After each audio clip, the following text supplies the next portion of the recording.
Well, my friends, let me tell you, I have had a few too many to drink. I have a cup of tea, I have some gin on the side, and I am ready to do a news hound. Welcome to my room in Arica, temporarily in the north of Chile, right on the border with Peru and Bolivia, and we're going to do a little bit of a news hound. And today, following on from the Kissinger piece that I did last, we're going to look at Herman Kahn, the man who is described as a real-life Dr. Strangelove, as the inspiration for Kubrick's Doctor Strangelove. Those that's argued all over the place, of course. Herman Kahn denied it back in the past and said that he had talked with Kubrick personally, and Kubrick had promised him that it wasn't based on him. But as you'll see, he was a dynamic, charismatic figure. He was a massive inspiration to that period, especially when it comes down to thermonuclear war and the ideas surrounding thermonuclear war. So we've got an interesting deep dive to do today. We're going to look at a load of different papers from the periods, probably from about 1950 all the way through to the 70s. And we're going to look at Herman Kahn, and we're going to look at thermonuclear war, and we're going to see reoccurring themes that you may hear now in this modern world where everybody is fearing nuclear war again. Yeah, I mean, as you saw in the last news hound, we talked about how they were talking about cleaner, smaller nuclear, limited weapons that would encourage the other side to have a limited nuclear war, a kind nuclear war. You know, these people are off the scale, they're just nuts. They're just nuts. So with the sea lapping behind me here, we're going to talk about some of this, and we're going to look through some of it. So whether you find it interesting or not, that's something different. But if you're here, it's probably because you like this sort of thing. News hound, here we are, hounding it, just like we want to. And we're here. Where are we? We're in the Newport Daily News. This is Newport, Rhode Island newspaper, 1958, June 21st. And the article is entitled, "Nuclear Warfare Wouldn't Destroy All of the US, just 40% of it." So this is just as Kissinger's just written foreign nuclear warfare, foreign policy and nuclear war. And Herman Kahn is 3 years away from producing on thermonuclear war, which is one of the most groundbreaking sort of investigations into what would happen in a nuclear holocaust, or if nuclear war was to happen, and the different strategic ideas behind nuclear war.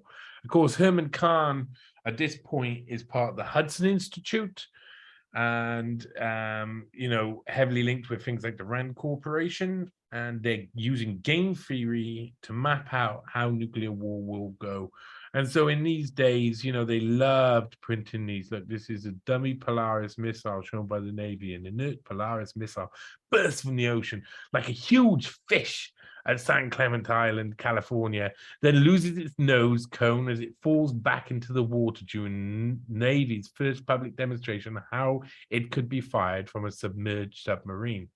So this is really important because, I mean, as a British person, our nuclear deterrent is supposedly the Trident nuclear missile. So to stop people, other countries attacking us with nukes, we've got these random submarines that are hanging around in hidden places who, at the threat of nuclear war, will fire nukes in retaliation. And this is the first time that they were tested like that. Nose cone would have acted as a flotation marker if the missile had not dropped back into a chain net used to recover it. A submerged tube using compressed air fired the simulated Polaris to the height of 100 feet. So for some reason, they say, oh, look, the chain net that used to recover this nuclear missile, but then it's saying that it's simulated Polaris. So it's not a nuclear warhead, of course.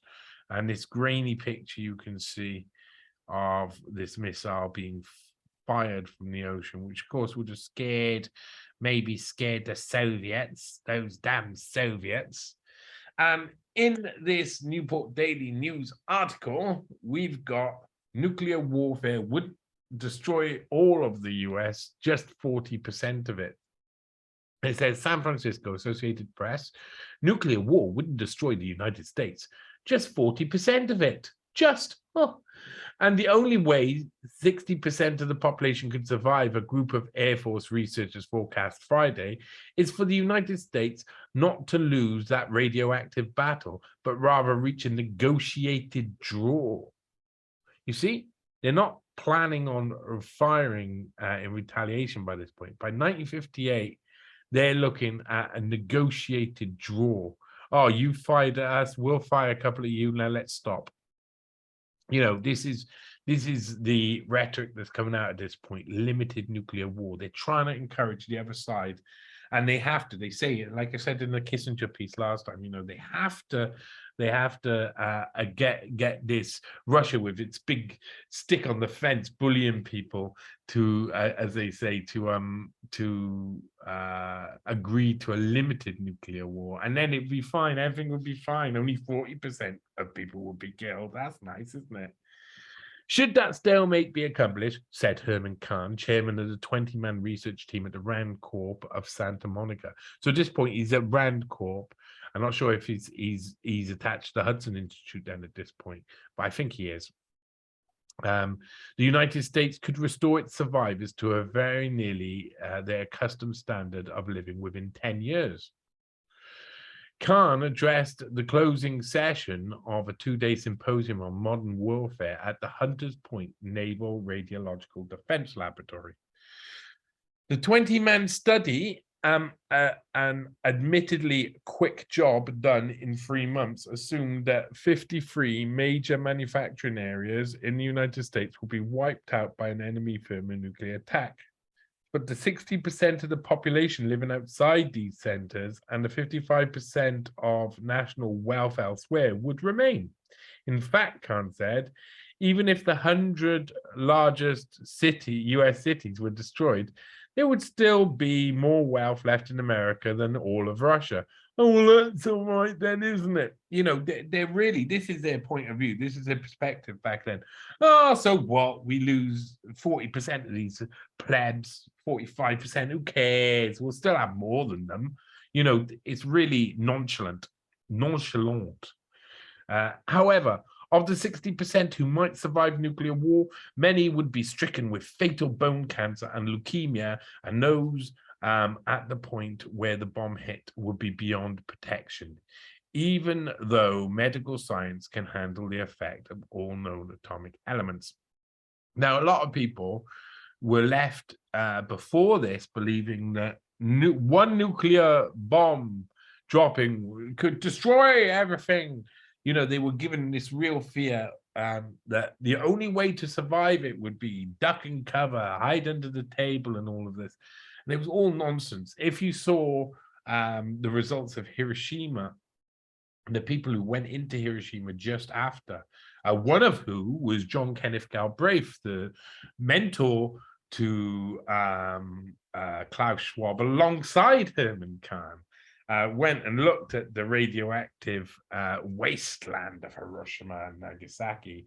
And you would have seen then, post those atomic bomb explosions, that people's shadows were all that were left on the floor. People's skin was other people who were just outside the blast radius, their skin was falling off. Nagasaki and Hiroshima really was testing atomic bombs and nuclear bombs on the mass population. So this is very interesting. However, 60% might survive. However, of the 60% who might survive nuclear war, many would be stricken with fatal bone cancer and leukemia, and those at the point where the bomb hit would be beyond protection, even though medical science can handle the effects of all known atomic elements. Well, could they? Medical science, what do you mean? You'd cut out the thyroids, basically, to stop the buildup of nuclear radioactive particles in the body. So there would be ways to do it, but these people who will be left would not be in a fit state to build a flourishing society. What's interesting, though, is, and I think we might go across this very soon, is if you look at how devastated Germany was after World War II, there was it was no time before it was back to its original power.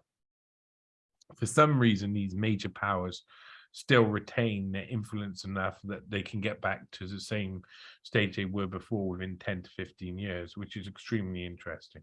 I find it extremely interesting anyway. So we're going to skip. We're going to skip 3 years into the future. In August the 13th, 1961, if you were born then, you'd be a Leo. Not that that helps you in nuclear war. And this is from the Haywood, California, the Daily Review. And it says, arms race implication told in full. Arms control, disarmament, and national security, edited by Donald G. Brennan and George Brazilier. Brasier? If it was French, it'd be Brasier. Otherwise, it's Brazil. $6? Does that say $6? I don't know.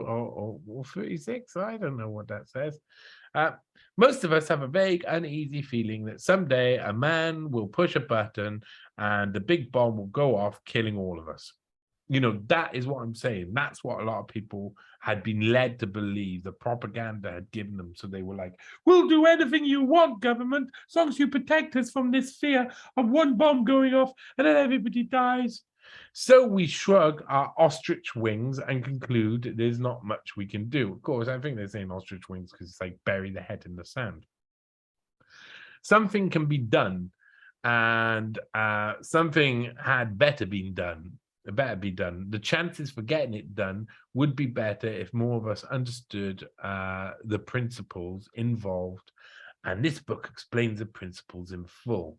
It is an enlargement of the last fall's issue of Daedalus, the Journal of American Academy of Arts and Sciences. Like I say, I've had a bit to drink. I'm in Arica and I've had a bit to drink. So if I don't pronounce things right, especially with this terribly hard to read font here, as you can see. There are 23 contributors and they're not always in agreement since they have different viewpoints. The authors are eggheads, and that is as it should be. They write in a language any reasonably enlightened reader can follow. They sound a little academic, but the things they have to say are both coldly terrifying and calmly analytical. The balance of fear, if you want to deliver people to propaganda to scare them, you have to do it in a way that they can take in, and then they'd be terrified. So, you know, terrifying and calmly analytical, that's the method they use, especially at this time, to convince us of all of these things. One general theme that runs through the whole discussion is the technological arms race, which is keyed to the idea of deterrence, meaning the idea of having a second strike force that could belt the Russians so hard in retaliation for a surprise attack that they better not make the first strike. Now, this is it. It is mutually assured destruction was the way to assure that no one fired a nuke, in their opinion, at this point. By this point, that's the working on thermonuclear war I've basically got to. If you fire, we'll both be dead. So what's the point? You know, it makes the weapon that you're using. What's the point of shooting a gun at someone if you know you're going to be shot as well? If you're shooting a gun and then a bullet hits you, you're less likely to shoot the gun. You're like, oh, what other way can I get round this to control this person or manipulate this person? And that's what comes next. That's where a lot of the research I'm doing nowadays is the political solutions, the organizations they set up to, in a sense, attack the Soviet Union in a different way, and vice versa. In contrast is the idea of arms limitation. By negotiation or tacit working routines, or tacit, I think that says tacit, working routines, which presumably can be worked out while a stable nuclear deterrence keeps the world on an even keel. There are intriguing passages in these pages. For example, Herman Kahn's chapter drives home the point that military capability is going through so many changes that every 5 years there's a new type of warfare to be prepared for. Simple because of technological changes. I think it's meant to say simply because of technological changes. The publishers have assembled a whole battery of endorsements from President Kennedy and various top-level figures. Yeah, of course, this is Kennedy's time, testifying to the worth of technical, diplomatic, military, legal, and economic discussions in the book. This reader was particularly impressed by the frequent implications that an international body, the United Nations, is needed to bring what order it can out of international chaos. This subject is brought into focus in a chapter by Richard S. Leghorn. Now, that is a really interesting, I thought it was a really interesting way to understand the arms race implication, how people were seeing it in 1961, as in comparison to the article before, which is, of course, from 1958. So here we go. We're not going to stop there, are we? Because this is NEWSHOUND. And we get to Marquis Child. Now, this is from the Abilene Reporter in Abilene, Texas, in February the 5th, 1962. So we're skipping just less than a year forward, 6 months forward. And it says machines can't direct war. Now, what I find interesting about this is that they say machines can't direct war. But we're entering into that stage where they're saying now, oh, machines are going to do everything. They're going to decide on everything, and we don't have any choices. Now, this is really hard to read the editor's notes, but it said, this is a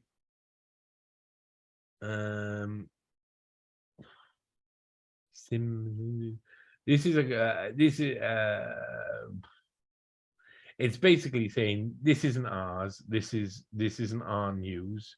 This is something that has been given to us.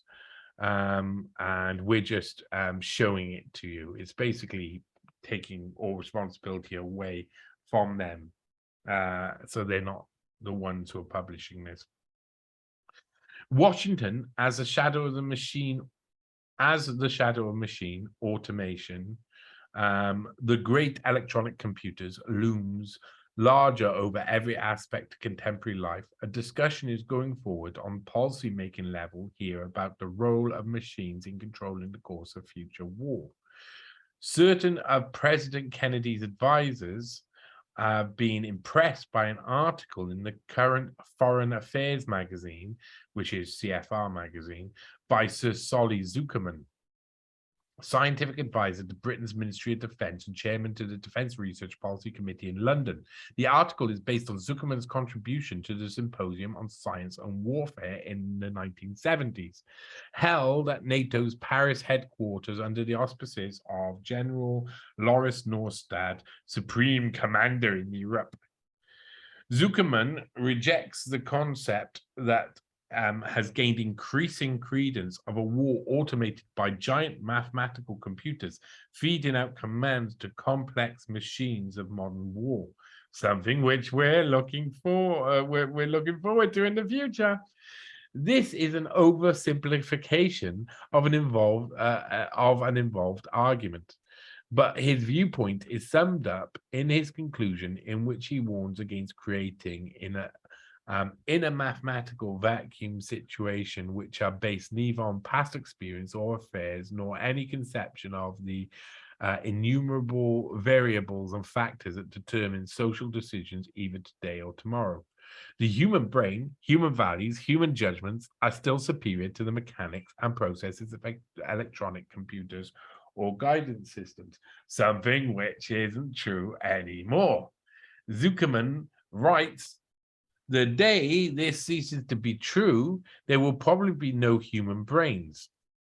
But until then, let us use true scientific methods as an aid to judgment. That's really interesting. The day this ceases to be true, there will probably be no human brains, saying that they're suggesting that either human brains have become some sort of mechanical force or humans are no more, extinct. And a lot of these people at this time are trying to put forward this idea of human extinction because it causes massive fear amongst the population and means it controls the people's decisions, voting, and their agreement with, like, oh, you've got to protect me, daddy. You've got to protect me. You know better than me, daddy.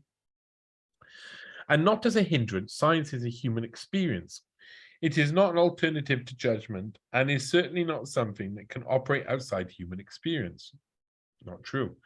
The Zuckerman argument is also aimed at the game theory of war, which is based on mathematicizing the thought processes. The game theory has had some highly articulate and influential spokesmen in this country.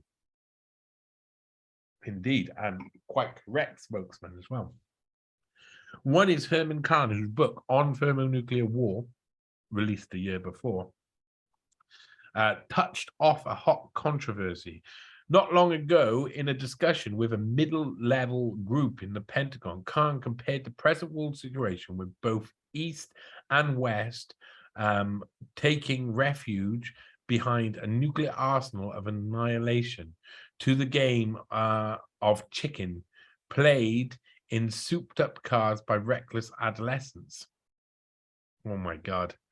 They really do say some stuff, don't they? With all its defects, the analogy between the degenerates game of chicken and some kind of international negotiation seems to be more apt than misleading, Kahn said. Even though the international game is admittedly more complicated and more complex, however, as a concession to my colleagues, I will usually refer to it as an escalation ladder rather than a game of chicken. An incident that occurred here recently serves the point up to question the question of men versus machines.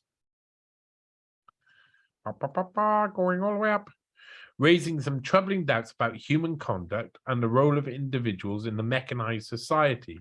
When war is conducted by few technological operating mechanical brains, what is the place of courage, of individual bravery, dash and daring? The Marine Corps, more perhaps than any other service, has had a tradition of personal courage and daring do. It has had to fight its existence against the efforts of the other forces to absorb it in the interest, as alleged, of economy and efficiency. In writing the history of the Corps, Colonel R.D. Heibel Jr. Included a chapter called The Right to Fight. This tells, from the Marine Corps point of view, the struggle under President Truman and his Secretary of Defense, Lewis Johnson, to prevent the Corps from being cut back to a kind of sea police force. That fight, carried to Congress and the country, stirred great acrimony amongst those who wanted to merge most of the functions of the Corps with the Army and the Air Force. Now, Marino headquarters has denied clearance to the right to fight on policy rather than security grounds. Censorship means that though his history cannot be published, most Marines, fanatically proud of their tradition, are likely to regard this as a slight to institution they love. Assistant Secretary for Public Affairs, Arthur Sylvester, says that the matter has not come to his attention, and there is a possibility, that on appeal the action may be reversed. It might be the better part of valor not to revive the memory of the struggle to preserve the corpse, but Marines are proud of that fight and its heroes, as well as the long roster of battles in every war in America's history. William James, the American philosopher, wrote The Moral Equivalent of War to argue the need to find a substitute for the challenge of battle, which over the centuries has brought out many of man's noblest qualities. If war is finally reduced to a push-button technology, the search for that equivalent may begin in earnest. Copyright 1962 by United Feature Syndicate, Inc. Now, that'd be a interesting people to research there, United Feature Syndicate, Inc. And it's look at this cartoon. There's some brilliant cartoons back here. Latin America, and they're dragging communism in the Western Hemisphere. The weak steps take at Punta del Este. There's it's like the Western newspapers in the 60s, 50s, 40s are just full of propaganda, constantly propagandizing their population. And this is really interesting. Machines can direct war. Well, not at this point in 1962, but now, if you listen to a lot of the people who have taken over from these people, they like Eric Schmidt and people, they are suggesting that we should put everything into the hands of machines. Like, they have not learned the lessons of the past. They have not thought about all of these ideas that if you do, then basically humanity is going to be written out of Earth's history by the machines, because it'll go through this slightly programmed but mechanical process of technological obliteration of the human species. It even says, humans probably won't exist when that time comes. They got such a pessimistic view, yet a lot of these people, like Eric Schmidt, Elon Musk, people like that, are heading towards this, pushing, let's create these technologies that are going to destroy us, because they're like belligerent youth reacting to the previous generation's insanity. And this is something we see a lot in the world, a belligerent youth reacting to the past insanity. Now, this article, we're not going to read all of, but this is one I was alluding to in the first article. It's from the Daily Courier in Connellsville, Pennsylvania, 1968, March 11th. And it says, West Germany holds highest European living standard. Economy hits fever pitch. So 1968, work it out. Do the maths. 23 years after World War II, after the end of World War II, Germany had been obliterated, basically had been with just dust, rubble, lots of really impoverished people, and then suddenly holds highest European living standard, economy hits fever pitch. So that's a really interesting sign of how the war that they project to us hasn't actually destroyed as many things as they try and say it has. Now, we're going to only read part of this, an important part it is, because we're talking about war scenario, and they're talking about Germany and the potential of war in Europe and East and West. They talk about war scenario, and they say in one scenario of how war might come, by Herman Kahn of the Hudson Institute in New York, and much quoted here, the fuse is lit by a strike of East German furniture workers. East German soldiers ordered to break the strike join the workers instead. Soviet tanks move in to crush the rebels. West German armed forces, non-existent during June 1953, East German uprising, rushed to the rescue. There are several more steps in this fictional escalation, but the end results in nuclear holocaust. Oh, what Herman Kahn predicted nuclear holocaust because of some little thing that goes out of control. That's what he's constantly doing through the 50s and 60s until eventually he starts to become positive. By this point, he's already written, I think, the year 2000. Oh, no, might be just after this, but he's already studied the year 2000, which is looking at technologies for the future. So, I mean, he's constantly doing the doomsayer stuff on the side, but also he's saying, oh, it'll all be fine on the other side.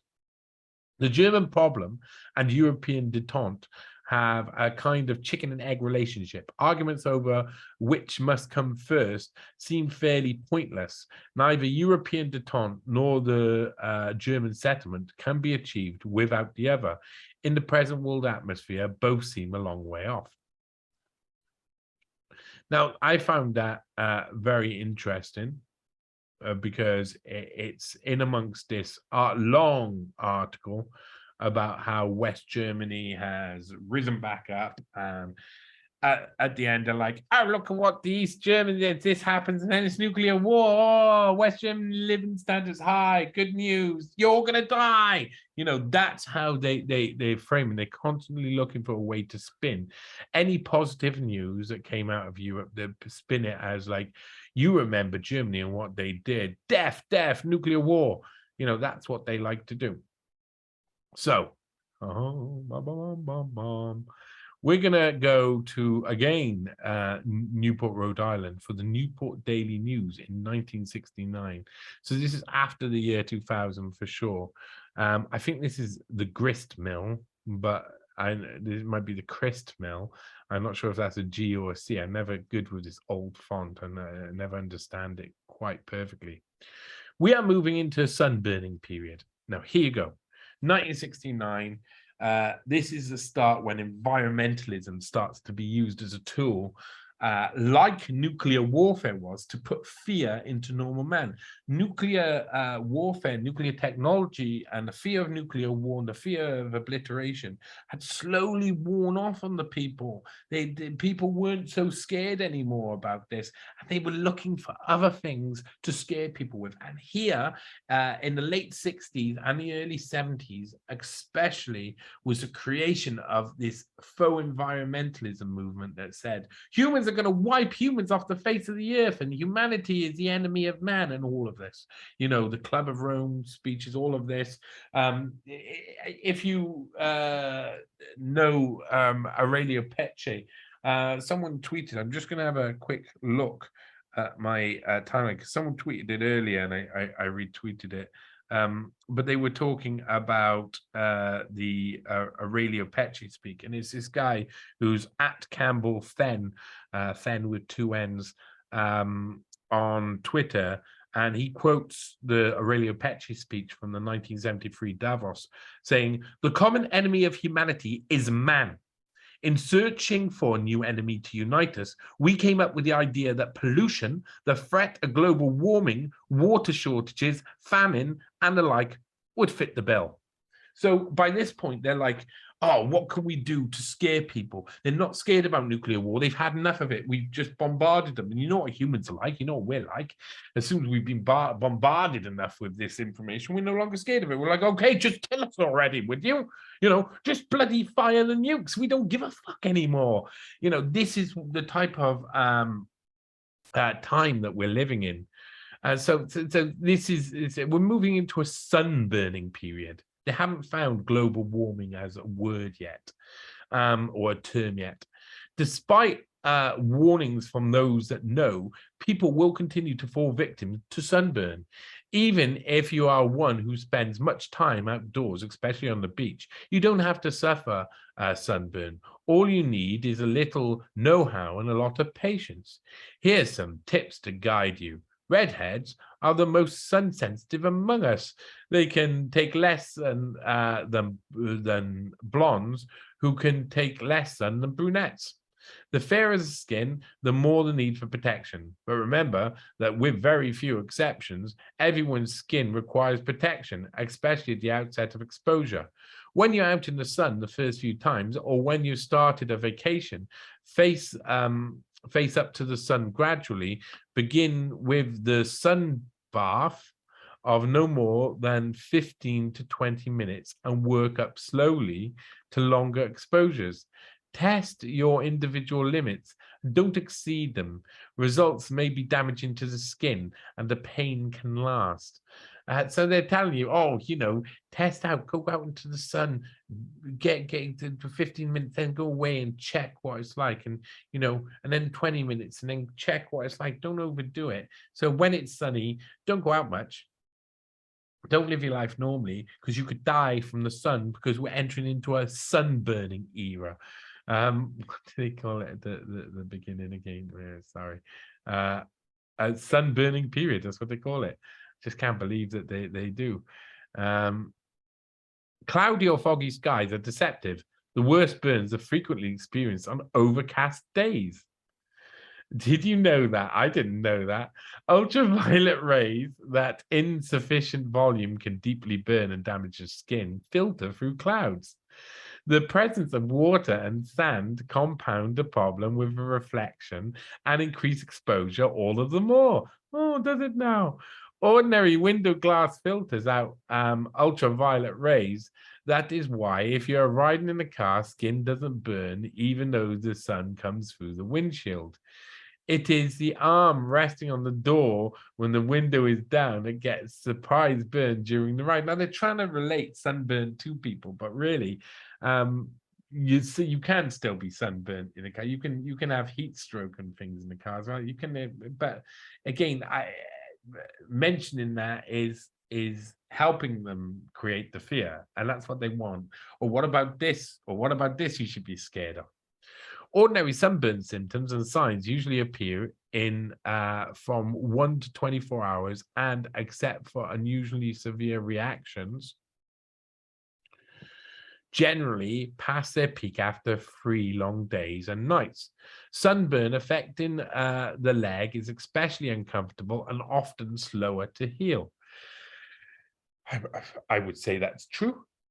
Fever, chills, and weakness may result after a day in the sun. A doctor should be called if severe chills or nausea or vomiting occur. Never expose a sunburned area to the sun again until the skin is completely healed. Wear a hat with a brim to prevent direct heating of the head and avoid undue exertion in very hot weather. In other words, try to take it easy. The sun should be respected. I agree with that. I mean, I've had sunburn. I've gone like, oh, I got sunburn. I'll put a t-shirt on now because I don't want to get any more sunburn, and then your skin goes brown and you can take your t-shirt off and you'd be like, oh yeah, everything's fine again.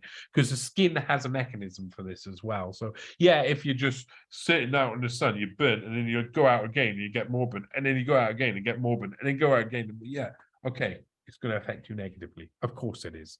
That's fucking ridiculous to think it isn't. If you ever feel that there aren't many real people left anymore, you might be closer to the truth than you realize. Real people, physically speaking, may within a lifetime be most of us, be no more numerous than synthetic people. Here, the narrative change. The age of the cyborg, half man, half machine, seems to be approaching. Judging from surveys by the Family Economics Bureau of Northwestern National Life Insurance Company. That is an interesting one. Now, that's another one to look into. Already with us are people made of metal elbows, finger and knee joints, or metal upper arms, knee plates, and tibias, metal cranium plates, silicone tracheas or tendons, or plastic heart valves and atrix. Within 30 years, says Herman Kahn, director of the Hudson Institute think tank, people who would die today will live with artificial lungs. Physicians, engineers, and now I think it should have a full stop there. So he's saying that in 30 years from then, which is 2000, the year 2000, so he's already written the year 2000, people will have artificial lungs. So you'll have lungs up, and we're not talking about iron lungs here. We're talking about artificial lungs implanted within inside you. And this is not true. did not work out. It could be true for the future, maybe, but they really want you to believe that you're right around the corner from being half man, half machine. Physicians, this is what physicians say, obviously, engineers will fit their patients with mechanized artificial limbs as versatile as natural arms, legs, hands, electronics, substitutes for all the senses, including sight and touch. Well, that's not true. It still isn't true now. By 1980, says Kahn, 1980, which is 11 years from when this article is written. By 1980, says Kahn, failing hearts will be replaced by completely artificial hearts made of silicone or natural rubber with synthetic valve systems. Indeed, there are some bits of hearts, transplant tools or technology that allow for a pump to maintain the flow of blood, but replaced completely, failing hearts will be replaced by completely artificial hearts. Not true. Didn't happen. So Herman Kahn at first was just concentrating on fear, fear, fear, and then was like, oh, we'll all be fine in the future. So ignore most of these things. You don't need to be scared. It's a really strange mix. It's a really strange mix. But Herman Kahn was a really strange man. And this is why it's really important to understand him. Helps us understand the history of the world and our future. Not only history, and not only the present, but the future too. So I'm going to go across now to a book. This book, The Real Dr. Strangelove. Now, someone said, "Ooh, Herman Kahn wasn't the real Dr. Strangelove. He was someone else." But everybody knew that it was based on him. And I included this line within the article, the second Schwab piece that I wrote, which was about the CIA funding of Kissinger's international seminar and how Kahn and Galbraith became the mentors of Schwab during this point. So Dr. Klaus Schwab, or How the CIA Taught Me to Stop Worrying and Love the Bomb, it's called. Find it on johnnyvedmore.com, find it on, or links to it, and links to loads of other, including a read through by someone who's a fantastic comedian, and other sort of like interviews I did about it. But it'll also send you across to Unlimited Hangout, where you can read the article in full. And these articles are quite hefty. They're like 7,500 words, so they're not like a small piece like what we're reading here. They're a nice long piece. It'll take 30 minutes for a quick reader, an hour for a slow reader. But they're well worth your time because they give you an insight and lots of links. I mean, if you really wanted, I've told people before this, if you really want to read every source, every link that's in the article, if you did it and you dedicated your whole time to it, it would probably take you about 2 months. Because there's so much in there. It's such a hefty amount. To research that article took me a year. Took me a year to understand all of the developments, to read all of the stuff involved. And people don't realize this. This is why I'm just going to say it now. I need support, because I don't, I bring out an article. I don't get money necessarily for the article. Like some sites, like if I write for someone other than Unlimited Hangout or something, I might get a few hundred here or something that'll see me buy like a week's wage. But it's a year's work put into it. So I need help to really write and really research these articles. And I don't want to be someone who begs people, but God, I need help for it. So this is something that was included as a source within it, coming from The Real Dr. Strangelove. It says, Megalomania Zoom is entitled.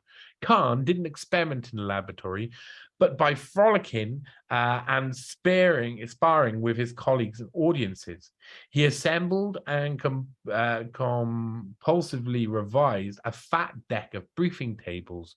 He'd clamber onto the speaker's podium with his charts under his arms, dump them into an easel flanking his lectern, and blast off. In Hudson's first years, he frequently introduced his mission this way. Basically, we want to be the think tank for the Secretary of Defense. We want to be a policy planning group for the Secretary of Defense. Now, he's saying this in the past, but between 1966 and 1968, that's exactly what it was. It's exactly what it was. That's why he wrote the year 2000, and the ancillary document for training leadership groups outside the secret document, or more secretive document, that you can find now on Wikipedia, and is again in that article, which shows the training, the idea of training leadership groups outside society. Also contains some terribly racist stuff about black populations and saying, oh, look how big the black population's growing and the speed, we need to do something about this because the blacks are like, you know, they're not very good.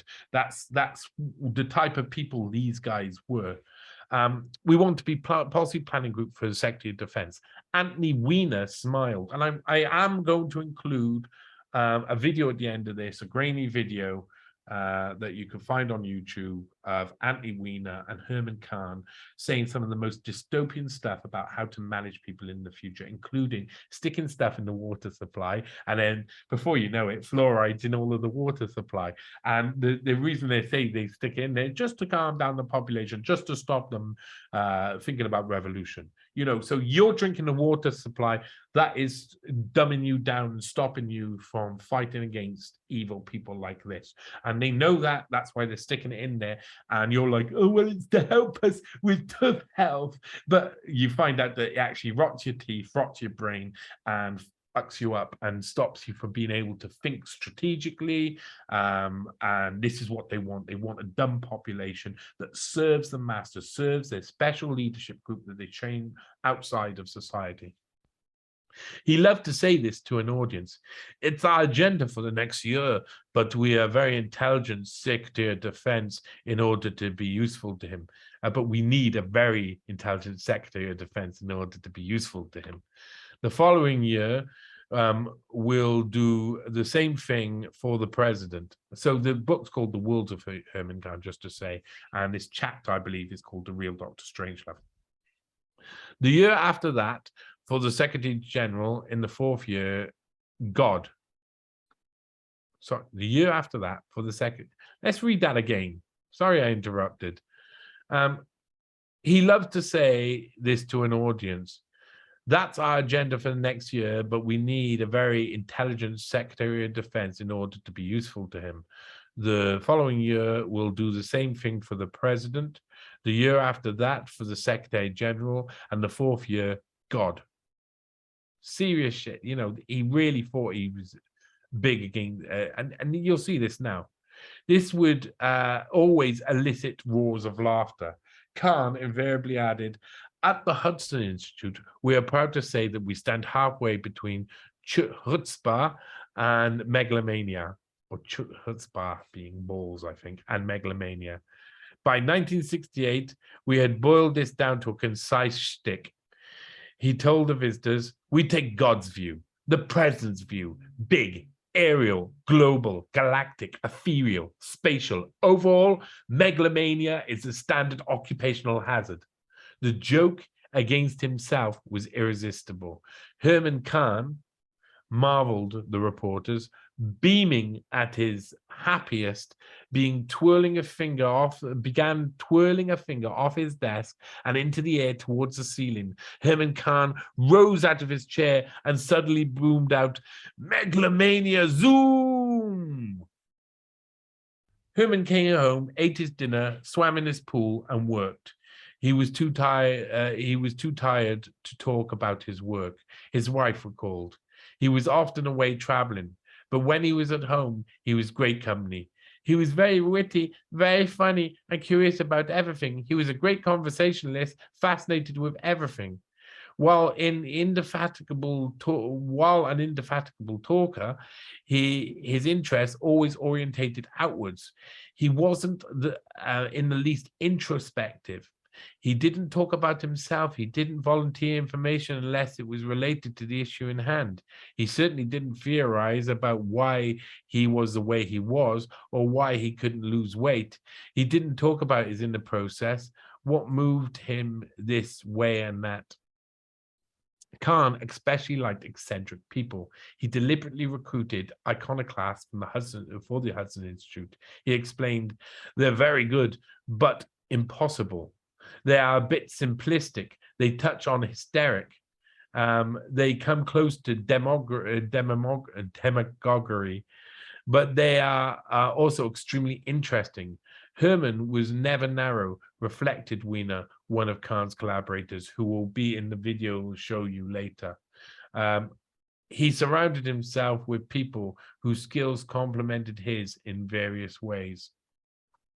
Now, the reason I read you out that is not only to give you a sign of his megalomania zoom, which is an extremely interesting, this we take God's view, the president's view, big, aerial, global, galactic, ethereal, spatial, overall. Megalomania is a standard occupation, and then he'd megalomania zoom. That was his part. But he saw people who he didn't agree with and said, let's get them involved, let's get them to do things because I like it, ha ha ha ha. But they were dealing with policies. As he said earlier on, they wanted to be the ear think tank for the Secretary of Defense. They wanted to be have a good Secretary of Defense, then the president being the ear of the president, then Secretary General, then God. He wanted to be speaking in the ears of the highest people who most listened to, and he made that clear. Yeah, he was also including people he even seen as iconoclastic and over-the-top bombastic idiots. And it's just amazing that he hasn't been more researched in his time, that he's not an everyday household name nowadays. Instead, you try and say that, let's go up here. The real Dr. Strangelove, the chapter, page number 69. That you say to people that he was the real Dr. Strangelove, and they'll say, no, he wasn't. No, he wasn't. They just don't, they haven't researched him. They have not looked into him. They have not properly looked into him. They try and say, oh, no, this was this person or this person. They have not looked at Herman Kahn. Those people who say that have not researched him properly. They are completely and utterly masks on. I made up my decision. Someone said it was this. Someone else said it was this. They don't look at the evidence. They don't look at the evidence. And the evidence is Herman Kahn at this point and up until the mid-70s and after the Club of Rome come out with their ideas, like the idea of using environmentalism as a tool to control humanity. He was extremely powerful and extremely influential. And afterwards, he became very aware that the damage, I think he became aware of the damage that his thinking and his slapdash way of going about planning out nuclear holocaust for God, of Secretary of Defense, for the president, had affected the minds of others. Because someone like Herman Kahn can inspire an iconoclast to do crazy things. And Herman Kahn didn't really respect that properly. And this is why he's an important person to study. So there's one more thing that's really important. There's one more thing we're going to look at here. And we're going to look at the Bucks County Courier Times. Bucks, I hate when they call it the Courier Times or something. Why do you need the two? You just don't need the two. And it's probably the Bucks County Times or the Bucks County Courier. And they were like, we don't want to be either. Those will be the Bucks County Courier Times. Or maybe then there were two papers that merged together. But just keep one of the names, for God's sake. You don't need to have the Times Courier Mail of Bucks County, Pennsylvania, do you? Levittown, Pennsylvania, 1976. So this is after The Club of Rome has made their speech in Davos, as brought out limits to growth. Aurelio Pecci, who who we looked into as well, that was the head of Fiat, the head of Concord, and other things, had said, "Oh, you know, we're going to use environmentalism as a tool to control people," because basically nuclear warfare, which was the realm of Herman Kahn, wasn't doing it anymore. So this is interesting. Now, I want to start off by looking at this wonderful graphic, caution, crossover walk. And it shows Democratic primary, and it shows Republican primary, and it shows, you know, the donkey symbol and the elephant symbol running in different directions. But the donkey is actually the elephant, and the donkey has actually got the elephant mask on. And the elephant mask got the elephant has got the donkey mask on, and they both run into the opposite. So it's saying, look, they're both basically the same. It says, I think I understand. They're voting for the weakest opponent. So in November, I have a choice of the least weak for president. Now that is the Rhodesian ideal. That is what they created back in the early 1900s when they worked out that, now, hey, we need them to be exactly the same. We need you to either vote for this, and then we control both parties, and you don't have a say. Whatever we want gets put into action. There is no difference. It's just like a slim little sliver of difference. And in actual fact, if you take the donkey mask off, you find the elephant. If you take the elephant mask off, you find the donkey. The Bush crime family, it has the Clintons as their lieutenants. You know, this is a brilliant piece of art, cartoon of parody, to be able to explain this to people. It's very interesting. Look, it's Uncle Sam who's sitting in the car being told that. So here we go. Last bit for this news hound, and then you'll get to see this video of Herman Kahn and Anthony Weiner speaking. Fear of embargoes now greater threat than a chance of depleting mineral supplies. Washington warning about depletion of minerals have been heard for centuries, but there was little public awareness of the problem until Arab oil embargoes left American motorists scrambling for gasoline a couple of winters ago. That, I believe, was when the petrodollar was created under Kissinger, and led to supreme American domination until the current time, where literally this year we're talking about the petrodollar being abolished, and Saudi Arabia and Russia dealing in their own currency when they're buying, selling and buying oil. So already we see how you know, there's eras of change, and it was one of the ways to control the people. The experience left the United States and other developed nations with the fuller realization of their dependence on foreign sources for many essential raw materials. While mineral supplies may not run out for decades or centuries, if ever, the fear of embargoes, exorbitant prices, and scarcity is with us now. Some see the current problem as a struggle between the industrialized nations located primarily in the Northern Hemisphere and the underdeveloped, resource-rich countries of the Southern Hemisphere. Such a view, however, overlooks the fact that with a few notable exceptions, oil in the Middle East and North Africa, copper in South America and Africa, tin and tungsten in Southeast Asia, bauxite in Caribbean, and cobalt in Zaire, world mineral supplies are concentrated in developed countries, principally United States, Russia, Canada, Australia, and South Africa. But heavy usage has forced the mineral-rich developed nations to rely on imports. The United States is illustrative. Until the 1920s, this country was self-sufficient in minerals. By 1950, it was importing more than half of the aluminium, manganese, nickel, and tin it used. 20 years later, zinc and chromium had been added to the list.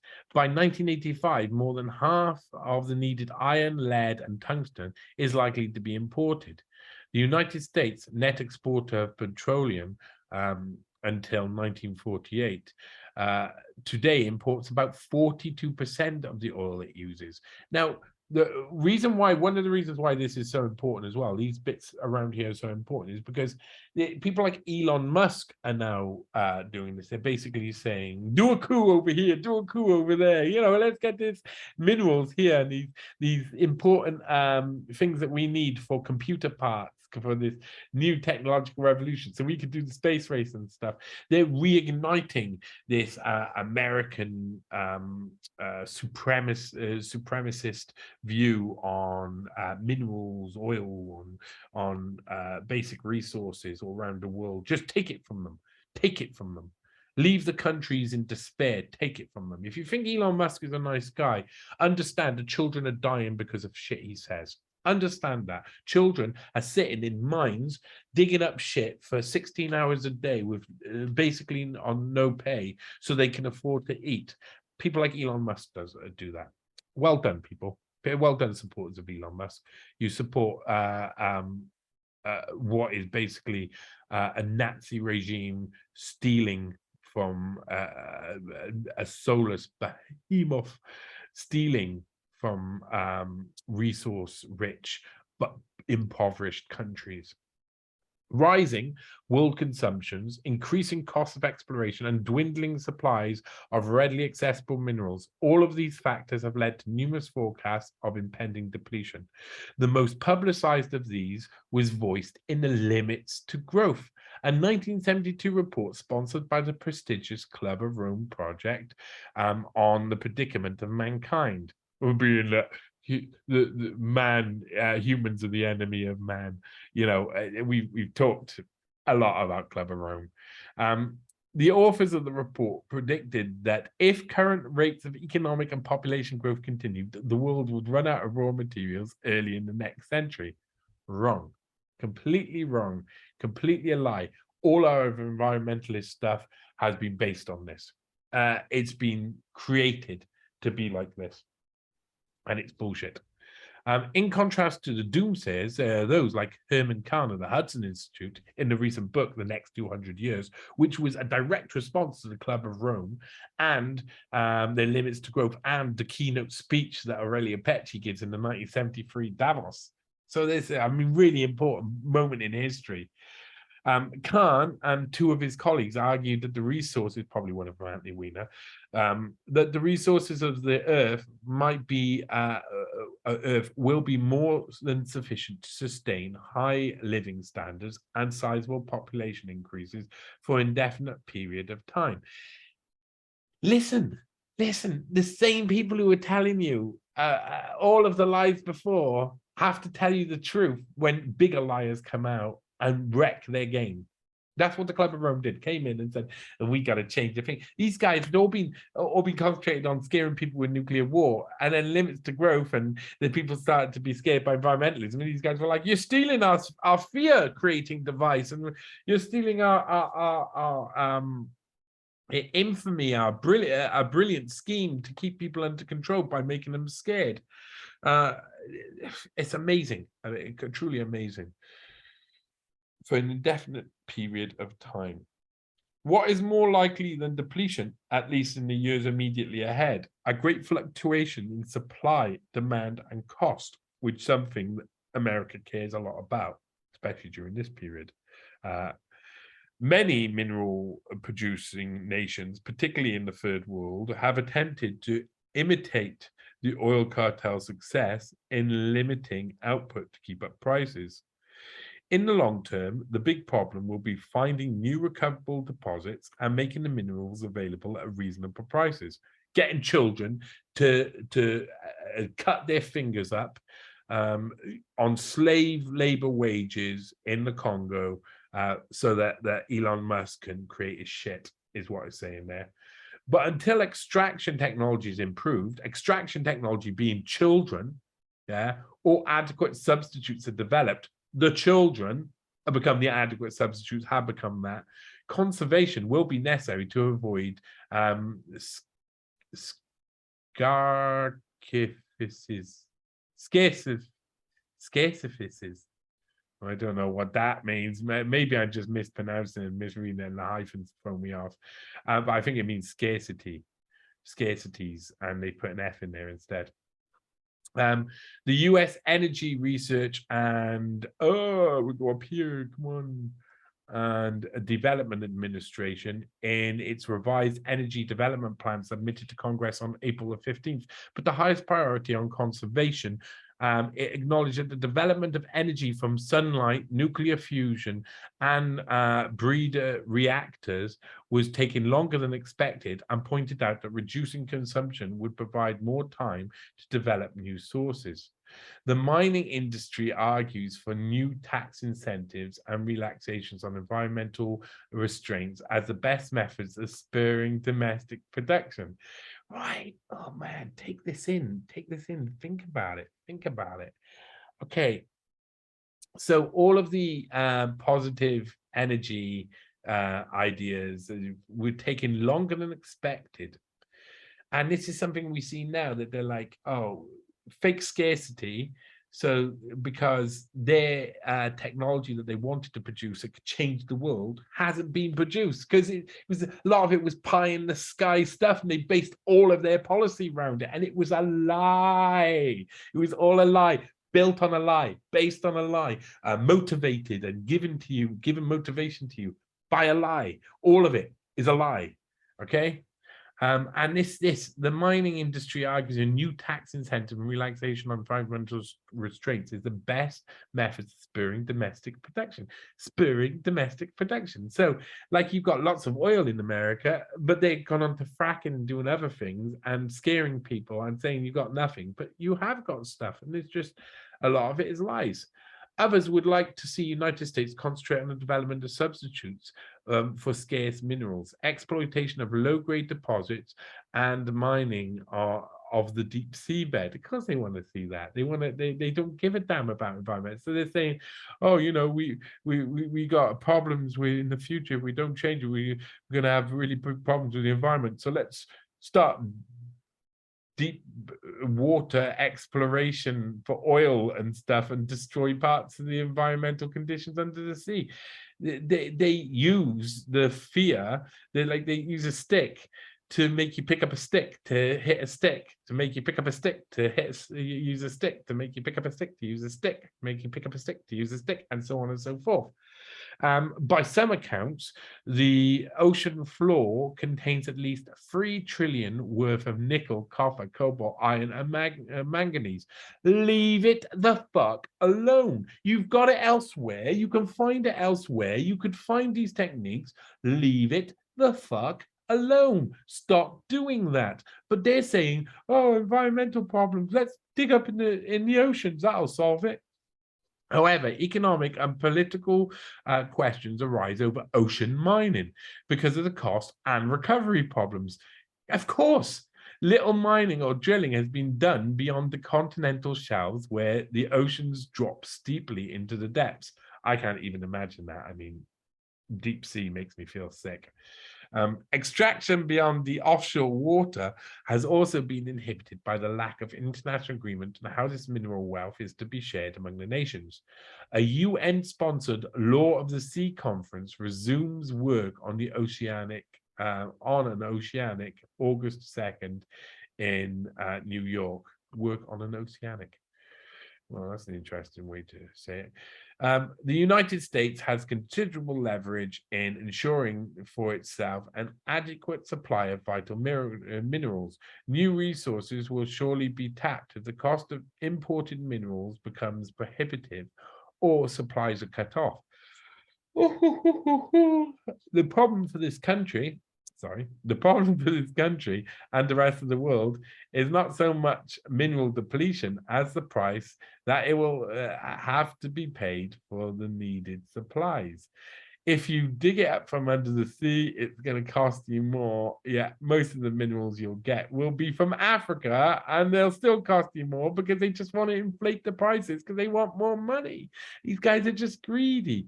And it's got a little note at the bottom, 1976, Christian Science Publishing Society. Oh, well, that's good. I'm glad the Christian Society Publishing Society. And one of the main points there is that Herman Kahn was actually projecting that the future would be bright and that we'll be able to go to meteors and asteroids and other planets and mine there, so we don't have to worry about this stuff.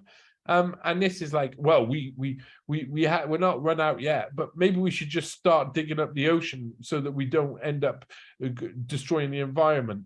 It's ridiculous ideas, completely and utterly ridiculous ideas. And guess what? They're full of ridiculous ideas. Herman Kahn was an extremely interesting, influential person, but when you watch his transition from the 50s to the 70s is a massive jump. There's a massive change in the way he thinks and what he says. Instead of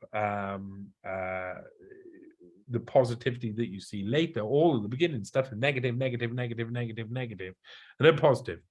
Oh, you'll be able to breathe because we'll have artificial everything and you'll be fine. It'll happen in 10 years. That's it, 10 years. And it was wrong. I mean, in actual fact, by that time, by the early 80s, Herman Kahn was dead as a doornail from obviously being a big fat bastard and eating way too much and not looking after himself at all. I say that, and I should probably go to the gym. But I'm not nowhere near as big as Herman Kahn was. He was a big fat boy, and these guys are the guys who we listened to for years, who advise, they're saying, oh, we got to be the advisor to the Secretary of Defense. Well, he became the advisor to Kissinger. He became inspiration to Schwab, a mentor to Schwab. And these people, they wrote our future, they created our future. Yet he was able to flip from the 1950s to the 1970s on everything he believed, and we still follow him. We still followed him. In actual fact, like I've said a few times, Schwab is kind of like going through, and his people are going through the year 2000 predictions by Herman Kahn and the Hudson Institute from the late 60s, one by one, as a tick sheet for what you want to achieve, even though Herman Kahn warned that we'd be, wiped out if we did that sort of thing. Actually, let's do something ad hoc here. I wasn't going to do this, but let's go back onto a screen share and let's go on to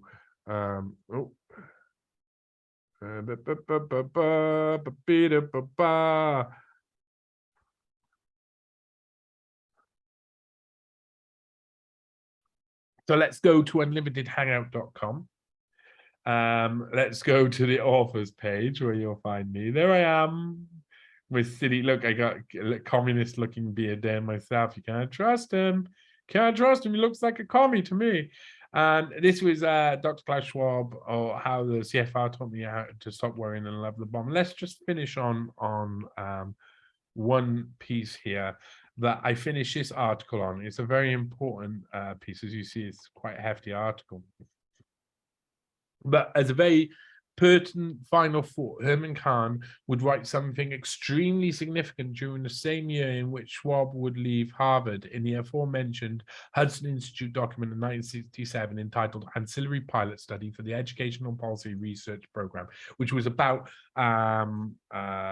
educating a leadership group outside normal society and dumbing down society. It has become increasingly clear that our technological and even our economic achievements are mixed blessings. Through progress, issues arise, such as the accumulation, augmentation, and proliferation of weapons of mass destruction, the loss of privacy and solitude, the increase of governmental and/or private power over individuals, the loss of human scale and perspective, and the dehumanization of social life, or even of the psychobiological self. Think about that for what we're experiencing now for the trans debate. And I'm not talking about just transhumanism there. The growth of dangerously vulnerable, deceptive, or degradable centralizations of administrative or technological systems. The creation of new capabilities so inherently dangerous as to seriously risk disastrous abuse, and the acceleration of changes that are too rapid or cataclysmic to permit successful adjustment. Perhaps the most crucial choices are posed that are too large, perhaps most crucial, choices that are posed are too large, complex, important, or uncertain for or comprehensive to be safely left to fallible humans. That is words from Herman Kahn himself. And I think there's some of the most important words that he has spoken, and really helped to see what he was about. That humans were fallible, so we shouldn't listen to us, and we should trust in technology. I mean, he was a technologist, really. He was one of the technocrats, but he was a technocrat who was involved in game theory, which means that he wasn't based in an illusion, which a lot of people like Schwab and people are. But Schwab is going towards this. Schwab hasn't listened to that warning, hasn't heard Herman Kahn's warning there. He's people like him are just treading the path to near certain doom, and becoming some sort of cyborg and race instead of it being humanity. And you know what happens then? You know, you just need one universal spike in energy, and all technology can be wiped off, and all of humanity is just a blip in the past that will never be discovered again by anybody at any time, or anything at any time. We are precious. A human race is massively important. It needs to be protected from these people, these mad, crazy, buck-eyed, fat, nonsensical, crazy megalomaniacs. The only way to do that is by everybody being aware of what they are really offering, what they're really selling to humanity. So I'm going to leave you, hopefully, if it doesn't get a copyright strike. I don't know. I don't think it's got a copyright, but it might be like owned by one of these like archive sites nowadays. But I'll try and fit in the video of Herman Kahn and Anthony J. Weiner talking at the end about how to control the human population. And this is from the 60s. It's very interesting, very informative, and through the looking glass. Bit grainy in the audio, but it doesn't matter, because you need to know this information. I hope that you've all learned something. I hope that you understand why we're talking about this, and we're talking about this for one very special reason. Nuclear war was a thing of the past to scare us, you know. Then environmentalism was used to scare us. Now there's other things that are being used to scare us, but they're not working as well. So they've reverted back to nuclear war. You know, this is a cycle. And there's lots of people who, famous historians and other people who explain these cycles very well, who are able to tell you how these cycles work. And it's really important for us to understand the cycles and why they exist, and how they affect us both positively and negatively. Cycles of war, cycles of depression, cycles of economic problems, cycles of viruses, of pandemics, whether real or fake or implied. All of these things can be traced back, and you can see them reoccur throughout history. And it's very important for us to understand that we're not like the all-knowing generation. Every generation thinks that. Every generation thinks that because we know more than the last generation, we know more than anything in the world. We know everything there is to know, and that's not true. And we are the most psychologically stable, and we're the most psychologically progressed. That's not true. We are still fallible humans, just like he says, but we have something to live for, strive for, care for. We have our families, we have each other. We have human life, this really precious thing that should be held on to, not taken over by technology and cyborgism and transhumanism and all of the things that these people want to sell to you as the things that will help you in the future, because they just won't. They're the things that will destroy you in the future. They're the things that will destroy your children. You'll no longer have those experiences. You'll no longer have feelings, because cyborgs, mechanics, technology, they don't have feelings. Human society is built on the fact that we have all of this abundance of feelings. We have all these emotions, and they're precious. Human life is precious. So please think about that. Other than that, come to johnnyvedmore.com, have a little read here, have a little read there. Go to funkymonkey.com. You can see lots of interviews I've given on all of these subjects, talking about them in depth with people who have then, asked lots of questions, and then new things come, because I discover new philosophical arguments by hearing other people and responding to them. And that's how we progress our ideas, is by interacting with other humans. We don't do it by having machines do it all for us. That's a lazy humanity. That's lazy humanity. Most of all, I've got to say, I need support. I need help, because, like I say, that second Schwab article took me a year in the making to research, and these sort of things, to be able to put something together that everybody, like most people, can understand and most people can see the progression of. It takes time. It takes a long time, and I need your help for that, because I have no other job. This is what I've dedicated my time and my life to. Like Ryan Christian, the last American vagabond, would say, question everything, and keep being human. Don't change that. I'll leave you with this. Thanks for joining me today. This has been NEWSHOUND about Herman Kahn. I really do appreciate your time, and we'll speak again soon. From Johnny Vedmore, goodbye. 30 miles north of New York City, the problems of our violent age are pondered over in one of America's most influential think tanks, the Hudson Institute. In this 19th century mansion, they are looking for alternative futures, both utopian and dystopian. The end product of this think tank: scenarios, scripts for the 21st century. Let's admit that the affluence, the skills, the technology will really make life better in all kinds of ways. Mm-hmm. But we also know these things go badly. Right. Okay, everybody's worried about the possibilities of various kinds of social controls and so on. What would the scenario be? Herman Kahn is director of the Institute, Tony Weiner his assistant. It has to involve the social controls coming into effect gradually and slowly, and at each step as a result of some decision which seems to be very much in the general interest. That is no imposition by an evilly intended big brother. How are we going to achieve a utopian peace in our cities, even without the bomb? What is the scenario for a utopian peace? To take a Black Power movement, and one which really is trying to cause problems, put sand in the gears. Right. And you've already set up a good deal of this social watching.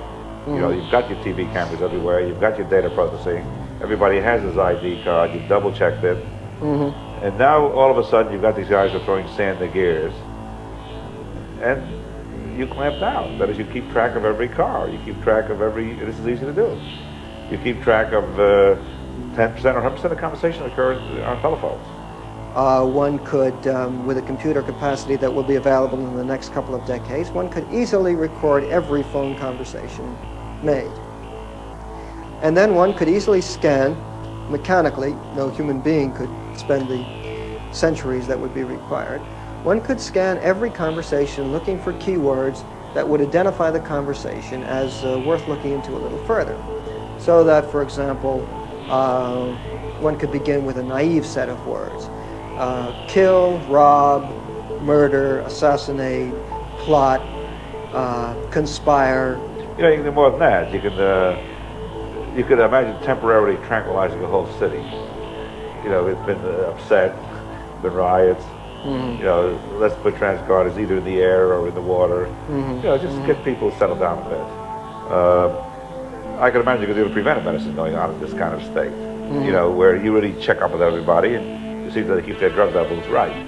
Yes. In fact, the first thing you do when you go into to work is they punch you and check your blood, see that the drug level is what's supposed to be. So you'll buy the safety of your city at the expense of the privacy of individuals, and for most people, most of the time, the intrusion will not be the kind of thing they'll be conscious of. So the scenario for a utopia without violence is achieved at the expense of your private life. Young generation, like Prime Minister Trudeau, President of Argentina and so on, certainly penetrates the cabinets.